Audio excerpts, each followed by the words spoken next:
Hello, gandang hayop sa umaga. Ito po si Doc Bernie. Okay, ang pag-uusapan natin ngayon kailan ba dapat pwedeng magpurga sa buntis na aso. Okay? Ligtas mag-deworm sa buntis na aso pagkatapos ng unang linggo o yung unang trimester ng pagbubuntis. Okay? Ang pinakamainam ng panahon ay ika 40th day hanggang ika 50th day ng pagbubuntis o yung kalagitnaan ng pagbubuntis, kasi sa panahong ito ligtas na gamitin ang mga rekomendado ng veterinaryo na pamurga para maprotektahan ang mama dog at mga tuta na nasa kanyang uterus o kayang bahay tuta. Okay? So tatandaan natin na gumamit lamang ng dewormer na nire-recommenda ng veterinaryo.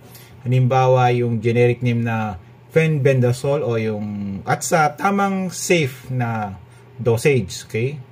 Iwasan nating magbigay ng pamurga sa unang bahagi ng pagbubuntis ng aso kasi posibleng makaapekto ito sa tuta.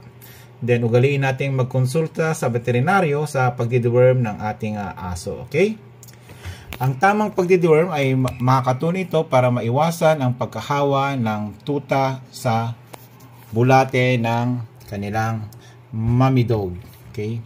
Pero kung ako ang tatanungin nyo, may personal opinion na sinusunod ko pa rin ay kung wala namang bulati ang mommy dog ay after na lang niyang makapanganak, mga 1 month niya pagkapanganak, saka natin purgahin ang mommy. Okay? Maliban na lang kung positive at talagang dumudumi ng bulate, saka lang natin ito gawin, yung magpurga ng buntis. Okay? Okay, ito po si Doc Bernie. Sana po na may natutunan kayo at wag po tayong purga ng purga sa ating aso. Dapat tama ang ating ginagawa at kumonsulta sa veterinaryo. Magandang hayop sa umaga.